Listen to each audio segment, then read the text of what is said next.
What's up? I am here with Greg from the Bouncing Souls, and how you doing, man? I'm doing good, Vinny. Yo, growing up in Jersey, and how's it going? It's been going great. We just actually already played today. Yeah. We had an early show at 11:55, but it was a lot of fun already. Right. Every day on the Warped Tour, times changes, and how's that for you? No sleeping in, right? Well, sometimes you're sleeping in, but actually you have to wake up to find out if you can sleep in. Yeah. But I actually like mixing it up, playing at different times, and it makes it more interesting. Right. And does the band have a kind of a favor? They like playing in the evening? You guys like playing in the morning? Well, I think anything's better than first. Everything after first is okay. Today we actually took the bullet, and every main stage band has to play first at some point. So today was our day. But it wasn't bad. I mean, and there really is no bad set time, So it's just a matter of okay, you wake up and you're like, okay, we have to be on stage rocking in an hour and a half or whatever. And that's the part that's a little bit daunting at first, but then you get in there and it's no problem. Exactly. So for the viewers out there, go ahead and give us a little background on the Bouncing Souls. Okay. The Bouncing Souls are a band from New Jersey. We started in 1989, was the first year we played together. So last year was our 20-year anniversary. And to celebrate, we did a song on the first of every month, released digitally. And then we toured all over the world, and we released our new record called Ghosts on the Boardwalk, which came out in January. So we put those 12 songs that came out on the first of every month onto a CD, and they're also on 4 7-inches.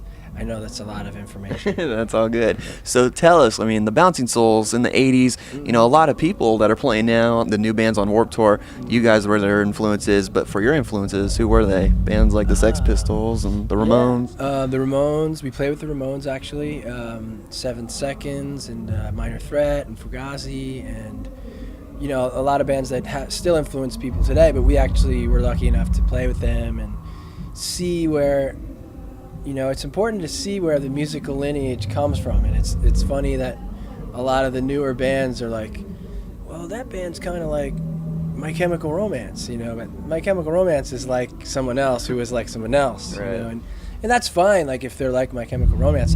I love those guys. They're from New Jersey. They're my friends. There you go. And they grew up loving the Bouncing Souls too. Mm-hmm. But it's good for us, I feel like a little bit of responsibility to pass on the musical history to young kids who are getting into music, and they're finding all this music that's out there. Check it out. It's all there online. Yeah. It used to be a lot harder to learn all that stuff. Exactly. And when you guys started, how was the promotion like? Because you didn't have Facebook, you didn't have Twitter to say, hey, we're playing a last-minute show. Yeah. You guys had to scramble the streets and go out there and definitely work hard, right? Yeah, we actually would get on our skateboards and have a handful of 7-inch vinyl, and we would just skate around our town, and if anyone actually showed some interest, we would give them one or try to sell them one. Right. And then at every show, we had what's called a mailing list. Now we have emailing lists, but we actually had a piece of paper on a table, and you wrote your name and address. When we had a show, we made mailing cards, and we addressed each and every one of them. There you go. Which is pretty cool when you think about it now. Yeah. It's great. A lot of these bands have no idea what's that like. Yeah. So cool to learn. Yeah.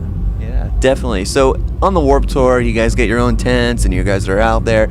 And do you guys have you guys got them vinyls out there still? Yeah, we actually, all the new stuff's on 4 7-inches. It's a collector's set, and I've always loved vinyl. I still listen to vinyl, and people really love it still, because I think we lost something when everyone started downloading everything, Right. And then everyone's like, well, wait a minute. Okay, I have every single song I ever want, pretty much, on my iPod, Yeah. But there's something missing, so I think everyone wants the special things on vinyl. Yeah, and that's good that people are still producing albums like that, Yeah. keep the history alive.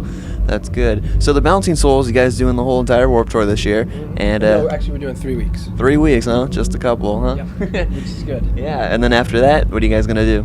We are doing some dates in the fall. One is a festival in Seattle, and then some things on the East Coast, and then with some possible things in the early winter. Well, we're not sure yet. Yeah. So, well, good luck with everything. You guys are still doing it. Congratulations with that. Same to you, Vinny, and all the best to your show. Since you've been doing it for 6 years, you said? Yeah, 6 years. 6 years for Vinny. That's pretty good. Yeah, not too bad. All right. Well, pretty soon, people in like 2089 will look back and remember the Bouncing Souls on the Vinnie Langdon Show. Thanks a lot, man. Thank you. All right.